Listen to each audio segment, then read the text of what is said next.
Dans les derniers instants de sa vie terrestre, Jésus a prononcé 7 phrases qui continuent de transformer les cœurs jusqu'à ce jour. Qu'est-ce qui pourrait conduire quelqu'un, au milieu des douleurs atroces de la crucifixion, à prononcer des paroles d'un tel amour et d'une telle sagesse? Nous allons plonger dans un voyage à travers ces 7 déclarations qui ont changé le cours de l'histoire de l'humanité. Préparez votre cœur, car chaque mot prononcé sur la croix est un portail vers une compréhension plus profonde du sacrifice qui a révolutionné l'humanité. Jérusalem fourmillait en ce printemps de l'an 33 après Jésus-Christ. Les rues étroites de la ville sainte débordaient de pèlerins arrivant pour célébrer la Pâque, la fête la plus importante du calendrier juif. L'air était chargé non seulement de l'arôme des épices des marchés, mais aussi d'une tension palpable qui planait sur la ville. Après les Romains, la semaine précédente, Jésus était entré triomphalement à Jérusalem, acclamé par des foules agitant des branches de palmiers et criant « Hosanna !». Les mêmes personnes qui l'avaient accueilli comme roi se retournaient maintenant contre lui, manipulés par des chefs religieux qui voyaient en Jésus une menace pour leur pouvoir et l'ordre établi.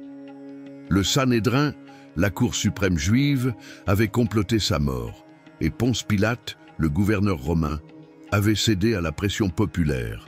La crucifixion était considérée comme la forme d'exécution la plus cruelle et la plus humiliante du monde antique, réservée aux pires criminels et aux esclaves rebelles.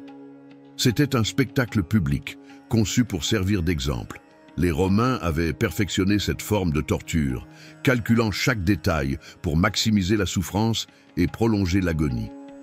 Il y a eu un chemin douloureux que Jésus a parcouru, portant sa croix. Il serpentait à travers la ville antique. Chaque pas sur les pierres déchiquetées était un tourment pour quelqu'un déjà brutalement fouetté. Le site de la crucifixion, connu sous le nom de Golgotha, le lieu du crâne, se trouvait à l'extérieur des murs de la ville, à côté de l'une des routes principales, garantissant que le plus grand nombre possible de personnes assistaient à l'exécution. Dans ce scénario de souffrance physique et émotionnelle extrême, les paroles prononcées par Jésus ont pris une dimension encore plus extraordinaire. Chaque phrase était prononcée avec beaucoup d'effort, car l'acte de parler sur la croix exigeait que la victime se lève, par les pieds cloués, provoquant une douleur atroce. Cela signifie que chaque mot a été choisi dans un but précis, porteur d'un message vital pour l'humanité. Le premier mot, « Père, pardonne-leur, car ils ne savent pas ce qu'ils font ». Au milieu de la douleur atroce des clous et des moqueries de la foule, les premières paroles de Jésus sur la croix révèlent l'essence de son ministère terrestre. Luc 23, 34. Ce n'était pas seulement une phrase, c'était une démonstration vivante d'amour inconditionnel qui allait transformer à jamais la compréhension humaine du pardon. Imaginez la scène. Des soldats romains venaient de lui percer les mains et les pieds. La foule a craché des insultes. Les chefs religieux ont célébré sa défaite apparente.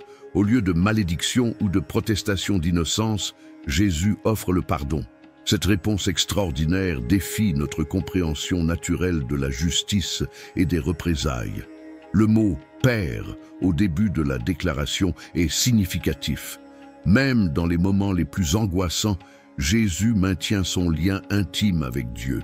Cette parole réaffirme la relation spéciale entre le Père et le Fils, même lorsque le poids du péché du monde a commencé à provoquer leur séparation momentanée.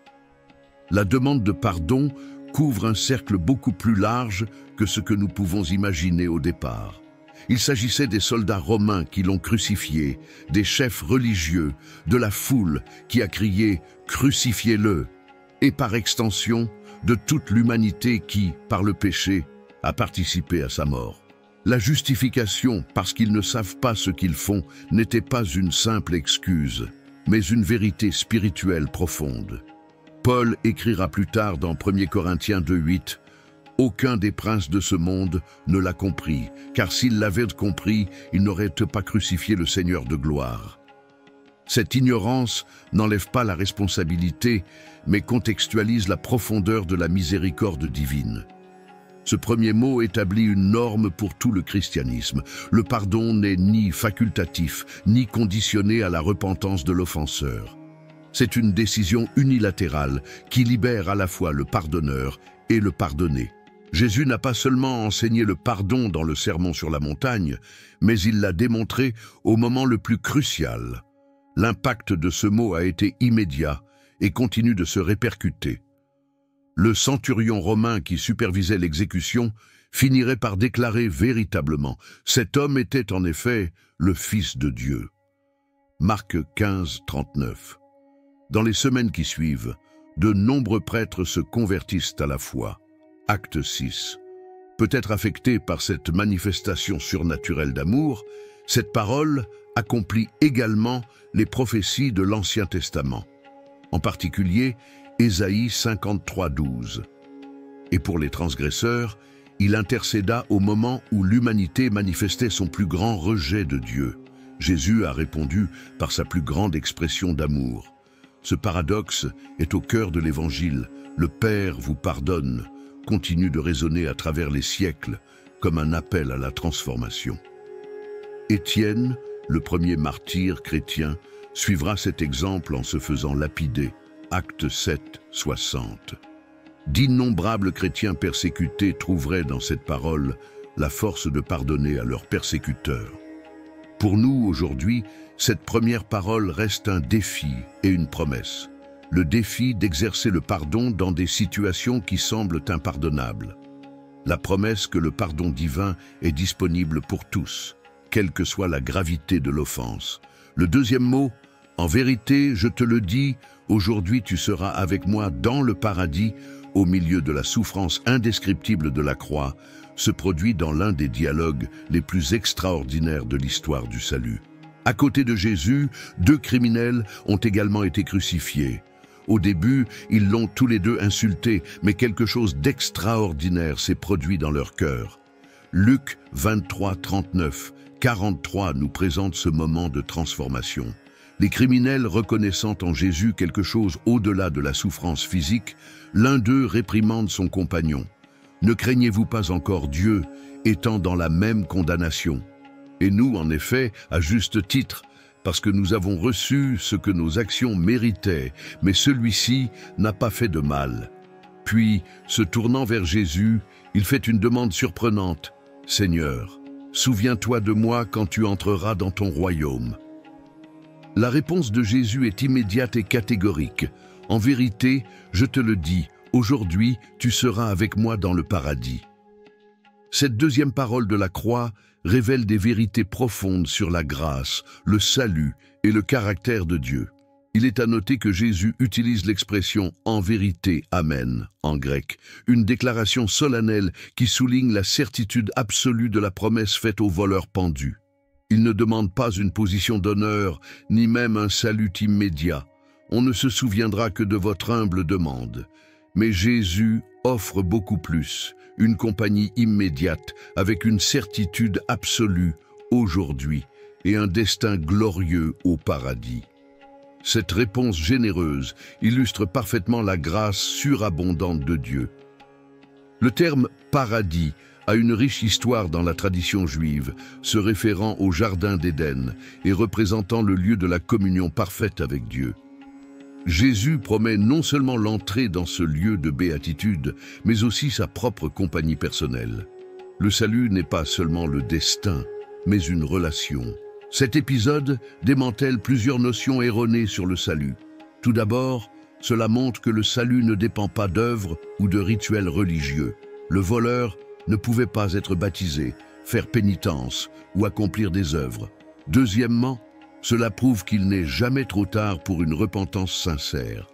Troisièmement, cela démontre que le salut est un don immédiat de la grâce divine. La foi manifestée par le voleur repentant est remarquable à une époque où les disciples eux-mêmes avaient fui et où l'espoir semblait perdu. Il reconnaît en Jésus non seulement un homme innocent, mais un roi sur le point d'entrer dans son royaume. Sa déclaration de foi arrive à un moment apparemment moins propice, lorsque Jésus mourait comme un criminel. Cette parole nous enseigne aussi la nature de la vraie conversion. le voleur démontre tous les éléments essentiels: la reconnaissance de son péché, la confession, la repentance, la réprimande du péché d'autrui et la foi en la puissance salvatrice de Jésus. Sa transformation est un modèle de repentance authentique. La promesse de aujourd'hui est particulièrement significative, contredisant les théories sur une période intermédiaire de purification après la mort. Jésus assure au larron repentant de l'imminence du salut et de la communion avec Dieu. La grâce divine ne connaît pas de retard ou de condition autre qu'une foi sincère. Cette deuxième parole sur la croix est une lueur d'espérance pour tous ceux qui se considèrent trop pécheurs ou trop tard pour le salut. Si le larron crucifié peut trouver la rédemption dans ses derniers instants, personne n'est hors de portée de la grâce divine. Le contraste entre les deux voleurs nous offre également une leçon puissante. Ils ont tous deux vu le même Jésus, entendu les mêmes paroles, expérimenté la même souffrance. L'un a choisi de se moquer, l'autre a choisi de croire. La croix du Christ exige toujours une réponse. Elle reste un tournant dans l'histoire de l'humanité. Le troisième mot, « Femme, voici ton fils, voici ta mère ». Au moment le plus crucial de l'histoire de la rédemption, Jésus s'arrête pour un acte d'amour familial profond. Tournant son regard vers sa mère, Marie, et vers Jean, le disciple bien-aimé, il prononce des paroles qui révèlent son souci des liens humains, même au milieu de sa mission divine. « Femme, voici ton fils, voici ta mère. » John 19:26-27.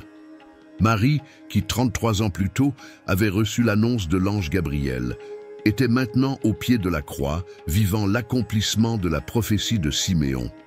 Une épée transpercera aussi ton âme. Luc 2, 35. Le cœur de la mère, qui avait tout gardé et médité sur lui, était maintenant déchiré par la douleur de voir son fils crucifié. Il est significatif que Jésus s'adresse à Marie comme à une femme, et non comme à une mère. Il ne s'agit pas d'un détachement émotionnel, mais d'une élévation du moment à sa signification universelle. La même forme d'adresse fut utilisée aux noces de Cana, marquant le début de son ministère public. Maintenant, sur la croix, marque le point culminant de sa mission rédemptrice. Jean, identifié dans les évangiles comme le disciple que Jésus aimait, se voit confier une responsabilité sacrée. À partir de ce moment, il accueillera Marie dans sa propre maison, remplissant le rôle de fils. Cette désignation va au-delà des soins pratiques, établit une nouvelle famille spirituelle, fondée non pas sur les liens du sang, mais sur la foi en Christ. Cette troisième parole révèle des aspects fondamentaux du cœur de Jésus. Même face à l'agonie de la croix et portant le poids du péché du monde, il montre une préoccupation concrète pour ceux qu'il aime. Son amour divin n'annule pas, mais perfectionne l'amour humain. Ce moment fait également écho au 5e commandement. Honore ton père et ta mère. Jésus, accomplissant parfaitement la loi jusqu'à son dernier moment, lui assure que sa mère sera prise en charge et protégée. Cela sert d'exemple à tous les croyants sur l'importance des devoirs familiaux, même dans des circonstances extrêmes. La présence de Marie et de Jean au pied de la croix contraste avec l'absence des autres disciples qui avaient fui. Ce petit groupe, ainsi que d'autres femmes fidèles mentionnées dans les évangiles, démontre que l'amour véritable persiste même dans les circonstances les plus défavorables. Ce mot a aussi des implications ecclésiologiques. L'Église devient une famille spirituelle, où les liens de la foi sont aussi importants que les liens du sang. Jean représente tous les disciples qui, à travers les siècles, sont appelés à prendre soin les uns des autres comme d'une famille.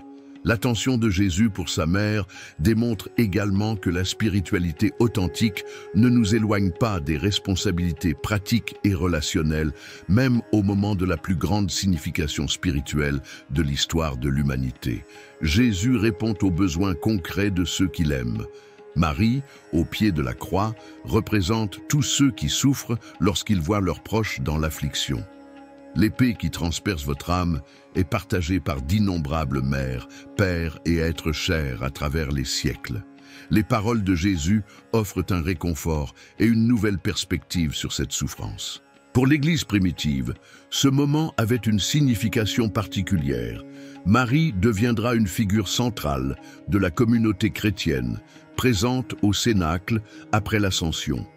Jean, accomplissant fidèlement sa mission, serait le canal par lequel seraient transmis les enseignements de la vie de Jésus, en particulier ceux connus de Marie.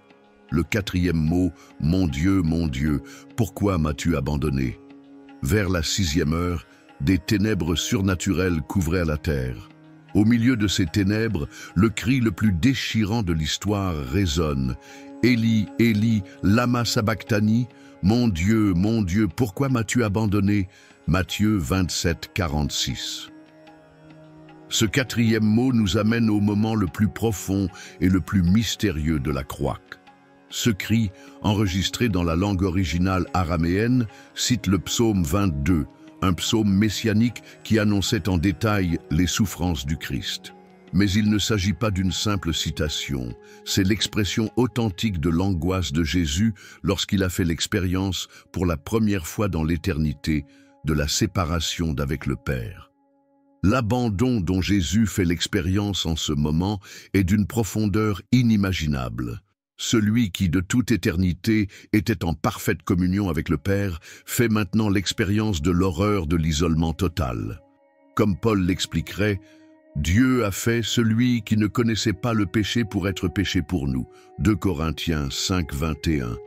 Il est significatif que Jésus maintienne le traitement « Mon Dieu », même au moment de l'abandon. Votre foi reste inébranlable, même lorsque vos sentiments font l'expérience des ténèbres les plus profondes. C'est une leçon puissante pour tous ceux qui traversent des vallées d'ombre dans leur marche spirituelle. La question n'indique pas un manque de compréhension. Jésus connaissait parfaitement le but de son sacrifice. C'est plutôt l'expression de la réalité brutale du moment. Le Fils, éternellement bien-aimé, qui fait l'expérience de tout le poids de la colère de Dieu contre le péché de l'humanité. Cette parole nous permet d'entrevoir le coût réel de notre salut. L'abandon dont Jésus fait l'expérience est exactement ce que nos péchés méritaient. Il prend notre place, fait l'expérience de notre condamnation, de sorte que nous n'avons jamais besoin de connaître la réalité de la séparation éternelle d'avec Dieu. Ce moment révèle également la profondeur de l'amour divin. Le Père qui avait déclaré « Celui-ci est mon Fils bien-aimé, en qui j'ai mis toute mon affection », se tourne maintenant vers le visage, non pas par manque d'amour, mais précisément par amour de l'humanité perdue. C'est le moment où la justice et la miséricorde se rencontrent. La croix, qui a recouvert la terre pendant 3 heures, symbolise la nature cosmique de ce moment. Il ne s'agissait pas seulement d'une exécution humaine. Ce fut le moment où les forces spirituelles du bien et du mal s'affrontèrent dans leur bataille définitive. La lumière du monde a fait l'expérience des ténèbres, de sorte que nous avons pu être transférés du royaume des ténèbres au royaume de la lumière. Pour ceux qui luttent contre les sentiments d'abandon et de solitude, ce mot apporte un réconfort paradoxal. Jésus comprend parfaitement cette expérience. Il est descendu dans les profondeurs les plus sombres de l'abandon, de sorte que nous n'avons jamais besoin de le vivre pleinement. Le cri d'impuissance valide aussi l'expression honnête de l'angoisse spirituelle. Nous n'avons pas besoin de masquer nos moments d'obscurité avec une fausse spiritualité. Jésus nous montre que nous pouvons être complètement honnêtes avec Dieu au sujet de nos luttes les plus profondes. Ce moment marque le point culminant de la souffrance substitutive du Christ. La coupe qu'il a acceptée à Gethsémane est maintenant bue jusqu'à la dernière goutte. La malédiction du péché, la séparation d'avec Dieu, est vécue dans son intégralité afin que l'humanité puisse être réconciliée avec le Créateur. Enfin, cette parole nous rappelle que le salut a eu un coût infini. L'abandon que Jésus a vécu est la mesure de la valeur que Dieu nous a donnée. Nous ne pouvons jamais traiter à la légère un salut qui a tant coûté à Dieu lui-même. Le 5e mot, j'ai soif. Quand Jésus a su que c'était accompli, que l'Écriture pouvait s'accomplir, il a dit, J'ai soif. Jean 19, 28. Cette brève déclaration, apparemment simple, a des significations profondes, tant dans ses dimensions physiques que spirituelles. La soif de Jésus était une réalité brutale de crucifixion après des heures de torture, de perte de sang et d'exposition au soleil. Son corps était gravement déshydraté. Cette soif intense avait été prophétisée dans le psaume 22. Mes forces se sont flétries comme un tesson de poterie et ma langue s'accroche à mon palais. En réponse, les soldats lui ont offert du vinaigre sur une éponge. Cela a également accompli la prophétie du psaume 69. Ils m'ont donné du fiel pour nourriture, et dans ma soif, ils m'ont donné du vinaigre à boire. Le vinaigre, une boisson acide courante chez les soldats romains, était différent du mélange vin-myrrhe que Jésus avait précédemment refusé. Mais au-delà de la soif physique, ces paroles expriment une soif plus profonde. Jésus, qui s'est présenté comme l'eau vive et a invité ceux qui avaient soif à venir à lui, éprouve maintenant la soif spirituelle la plus profonde. C'est la soif de communion avec le Père, momentanément brisée par le poids du péché qu'il a porté. Cette parole révèle aussi la pleine humanité de Jésus. Il n'avait pas seulement l'air humain, il a fait l'expérience de toutes les limites et de tous les besoins de notre condition humaine, comme le dit Hébreux 4,15. Il a été tenté en toutes choses comme nous, mais sans péché. La soif de Jésus sur la croix fait écho à sa déclaration précédente aux foules. « Si quelqu'un a soif, qu'il vienne à moi et qu'il boive. » Jean 7, 37. Maintenant, il fait l'expérience de la soif suprême, afin que nous puissions avoir accès à l'eau de la vie éternellement. Leur souffrance physique rend possible notre satisfaction spirituelle. Cette expression du besoin démontre aussi l'humilité du Christ. Celui qui a créé les océans et fait jaillir l'eau du rocher, maintenant dépendant des autres pour une gorgée de liquide. C'est encore une autre démonstration de la vidange volontaire décrite dans Philippiens 2. La soif de Jésus sur la croix nous rappelle ces paroles dans le Sermon sur la montagne. Heureux ceux qui ont faim et soif de justice, car ils seront rassasiés. Sa soif physique symbolise la soif spirituelle de l'humanité pour la réconciliation avec Dieu. Pour les croyants, à travers les siècles, cette parole a servi d'appel à la compassion pratique. Jésus a dit « J'ai eu soif et vous m'avez donné à boire ». Matthieu 25, 35. Reconnaître la soif du Christ sur la croix nous sensibilise aux besoins physiques et spirituels des autres, à un niveau plus profond. Cette parole exprime le désir ardent de Jésus pour le salut de l'humanité. Sa soif n'était pas seulement d'eau, mais aussi de l'accomplissement de sa mission rédemptrice, comme il l'a déclaré dans Jean 4, 4, 34. « Ma nourriture, c'est de faire la volonté de celui qui m'a envoyé et d'accomplir son œuvre. » Ce moment nous rappelle également que notre propre désir spirituel ne peut être vraiment assouvi qu'en Christ, comme l'a dit Augustin. Tu nous as fait pour toi, et notre cœur est inquiet jusqu'à ce qu'il repose en toi. La soif de Jésus sur la croix devient, pour Dieu, le 6e mot « tout est accompli ». Ce seul mot en grec, traduit en 3 mots en portugais, représente le cri de victoire le plus puissant de l'histoire. Ce n'est pas un murmure de défaite, mais une déclaration triomphante de la mission accomplie. Jean 19, 30. Le terme « tétélestai » était utilisé dans le monde commercial de l'époque pour indiquer quand une dette était entièrement payée. Jésus annonce que la dette du péché de l'humanité a été entièrement payée. Il n'y a plus rien à faire pour notre rédemption. Ce moment marque l'accomplissement de toutes les prophéties de l'Ancien Testament concernant le Messie, depuis la première promesse dans le Jardin d'Éden, Genèse 3,15, jusqu'aux descriptions détaillées d'Ésaïe 53. Toute parole prophétique trouve son accomplissement parfait dans le Christ. Le plan divin, conçu avant la fondation du monde, atteint son apogée. Cette déclaration marque également la fin du système sacrificiel de l'Ancien Testament. Le voile du temple a été déchiré de haut en bas au moment de la mort de Jésus, symbolisant que l'accès à Dieu était désormais ouvert à tous par le sacrifice parfait du Christ. Les sacrifices d'animaux, qui n'étaient que des ombres, laissent place à la réalité qu'ils préfiguraient. L'œuvre rédemptrice est achevée. Rien ne peut ou n'a besoin d'être ajouté au sacrifice de Christ, comme le dit Hébreux 10, 14. Car par une seule offrande, il a rendu parfait pour toujours ceux qui sont sanctifiés. Notre salut ne dépend pas d'œuvres supplémentaires ou de mérites personnels. Ce mot marque aussi la défaite ultime de Satan. L'ancienne promesse que la semence de la femme écraserait la tête du serpent s'est accomplie dans la croix. Comme Paul l'écrira plus tard, en dépouillant publiquement les principautés et les puissances, il les a exposées au mépris, triomphant d'elles sur la croix, Colossiens 2,15. L'aspect concluant de cette déclaration nous assure que l'œuvre du Christ est suffisante. Il n'est pas nécessaire de faire des sacrifices supplémentaires ou des œuvres méritoires pour assurer notre salut, comme l'auteur de l'Épître aux Hébreux l'a écrit, « Il n'y a plus de sacrifice d'expiation » Hébreux 10, 18. Cette parole marque aussi la fin de la séparation entre Dieu et l'humanité. Le mur de l'inimitié a été abattu, le chemin vers le Saint des Saints a été ouvert. La réconciliation a été réalisée, comme Paul le déclarerait.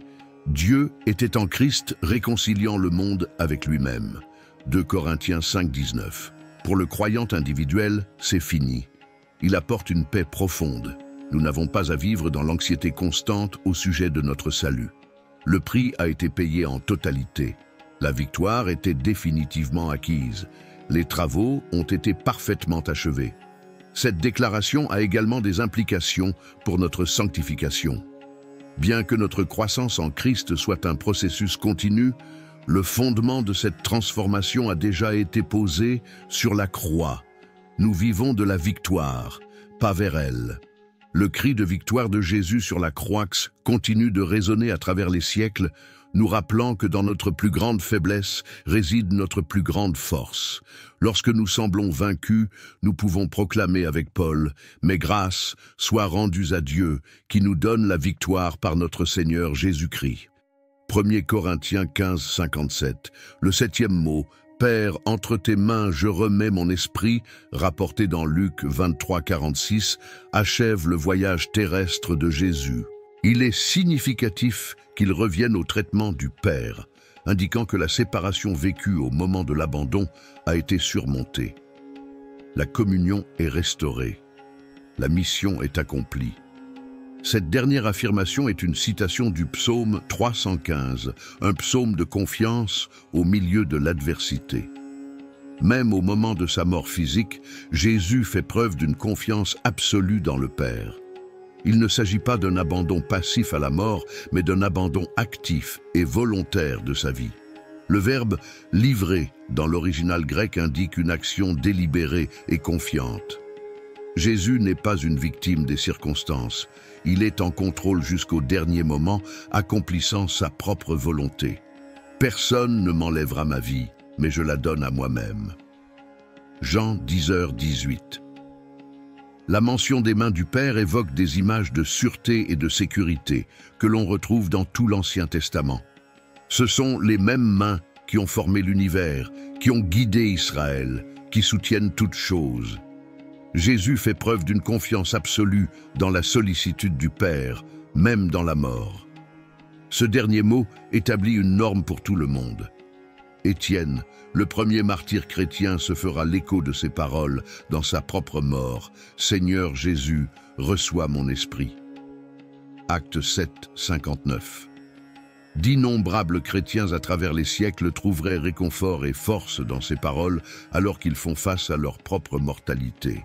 Ce moment révèle également la nature trinitaire de la rédemption. Le Fils remet son esprit au Père, ayant achevé l'œuvre qui lui a été confiée. Comme l'a observé un théologien sur la croix, nous voyons le Fils s'offrir lui-même au Père par l'Esprit éternel.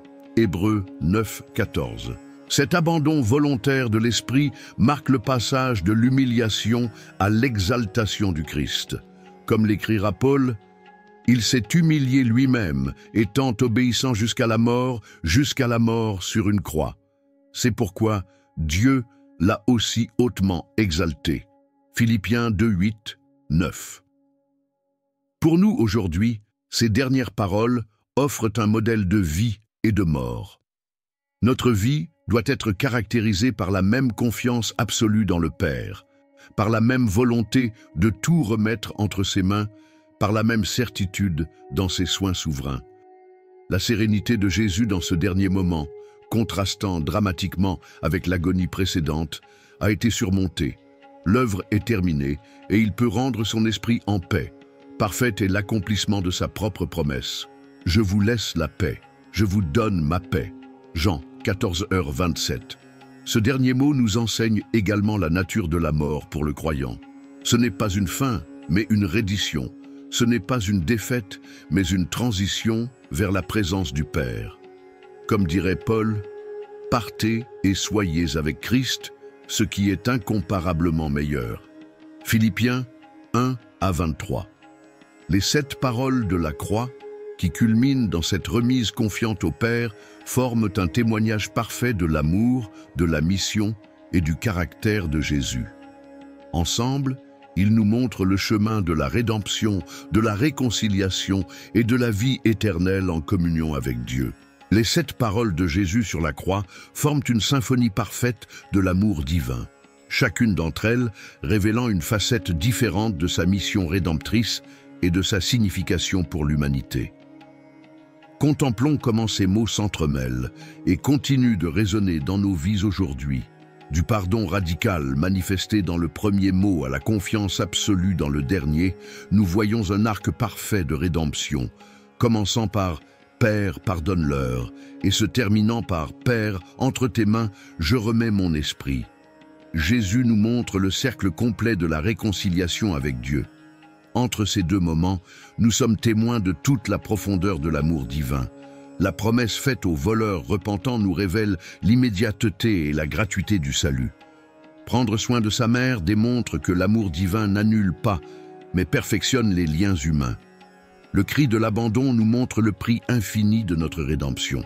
La soif nous rappelle toute son humanité. La déclaration de consommation nous assure de l'exhaustivité de son œuvre. Ces paroles continuent de parler avec force à notre génération. Ils nous enseignent le pardon lorsque nous sommes offensés, nous assurent de l'espoir lorsque nous nous sentons indignes, nous montrent comment prendre soin les uns des autres au milieu de la souffrance, nous réconfortent lorsque nous faisons l'expérience de l'abandon, nous rappellent notre humanité commune, nous assurent que l'œuvre est complète et nous enseignent à faire confiance à Dieu en toutes circonstances. L'héritage de ces 7 mots a transformé l'histoire de l'humanité et continue de transformer des vies individuelles. Ils nous invitent à un chemin de foi qui embrasse à la fois la souffrance et la victoire, l'humanité et la divinité, la mort et la vie. En méditant sur ces dernières paroles de Jésus, nous sommes appelés non seulement à les contempler, mais à les vivre. Chaque mot nous invite à une réponse. Pardonner comme nous avons été pardonnés. Faire confiance comme il a fait confiance, aimer comme il a aimé. Les 7 paroles de la croix sont un phare d'espoir et de transformation pour toute l'humanité, nous rappelant qu'au moment le plus sombre de l'histoire, la lumière la plus brillante de l'amour divin a brillé. Puissions-nous, en tant que fidèles disciples du Christ, porter cet héritage dans nos cœurs et l'exprimer dans notre vie quotidienne.